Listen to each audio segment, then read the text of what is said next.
में जो भाजपा की प्रचंड जीत हुई है, इसमें सबसे पहली बात की जाए तो इस जीत के पीछे सबसे बड़ी बात जो है वो है पीएम मोदी की गारंटी। इसके अलावा जो दूसरा फैक्टर है वो लाडली बहना योजना। तो लाडली बहना योजना का पूरा क्रेडिट मध्य प्रदेश के मुख्यमंत्री शिवराज सिंह चौहान को ही जाता है। उन्हीं की वजह से इस तरह का ये जो बहुमत है ये मिला है। लेकिन कई महीनों से जब से बीजेपी ने बिना चेहरे के चुनाव लड़ा था, सिर्फ एमपी के मन में मोदी इस थीम पर चुनाव लड़ा गया था। इसलिए जो सवाल खड़े हो रहे हैं, जो आप ग्राफिक्स के जरिए दिखा रहे हैं कि प्रहलाद सिंह पटेल, नरेंद्र सिंह तोमर, ज्योतिरादित्य सिंधिया, कैलाश विजयवर्गीय, ये चेहरे भी सीएम पद की दौड़ में शामिल है। क्योंकि अगर प्रहलाद सिंह पटेल की बात किया है तो केंद्रीय मंत्री तो थे, लेकिन उन्हें विधानसभा चुनाव में उतारा। इसका असर ये हुआ कि नरसिंहपुर में वो जीते, उनके साथ साथ नरसिंहपुर की चारों सीटें जीते।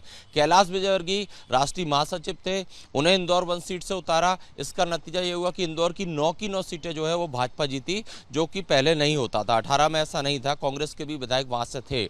इसी तरह नरेंद्र सिंह तोमर की बात किया है तो मुरैना में न सिर्फ वो जीते बल्कि उनके प्रभाव से बाकी सीटों पर भी प्रभाव गया। ग्वालियर चंबल पूरे बेल्ट की बात किया है तो ज्योतिरादित्य सिंधिया की भूमिका भी काफी अहम रही। लेकिन जो एक थ्योरी चल रही थी कि अगर कंफर्ट मेजोरिटी नहीं आती है, मतलब बॉर्डर पर रहता है, 116 या 120 या 122 तक की सीटें आती हैं भाजपा की, तो मध्य प्रदेश में सबसे ज्यादा पकड़ शिवराज सिंह चौहान की है, तो उन्हें मुख्यमंत्री बनाया जा सकता है। लेकिन जो मेजोरिटी अभी आई है वो 160 प्लस है, तो ऐसे में काफी कंफर्ट मेजोरिटी है। ऐसे में ये तय केंद्रीय नेतृत्व को ही करना है कि अगला सीएम कौन होगा।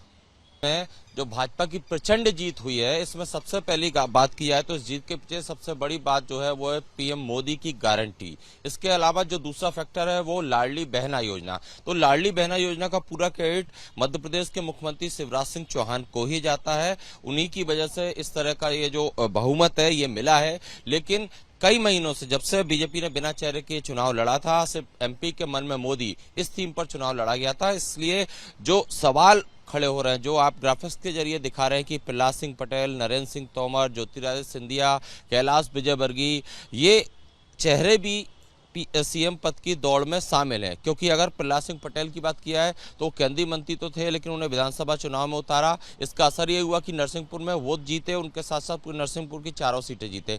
कैलाश विजयवर्गीय राष्ट्रीय महासचिव थे, उन्हें इंदौर 1 सीट से उतारा। इसका नतीजा ये हुआ कि इंदौर की 9 की 9 सीटें जो है वो भाजपा जीती, जो कि पहले नहीं होता था। 18 में ऐसा नहीं था, कांग्रेस के भी विधायक वहां से थे।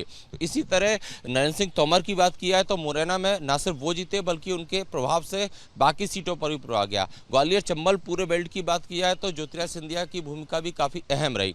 लेकिन जो एक थ्योरी चल रही थी कि अगर कंफर्ट मेजोरिटी नहीं आती है, मतलब बॉर्डर पर रहता है, 116 या 120 या 122 तक की सीटें आती हैं भाजपा की, तो मध्य प्रदेश में सबसे ज्यादा पकड़ शिवराज सिंह चौहान की है, तो उन्हें मुख्यमंत्री बनाया जा सकता है।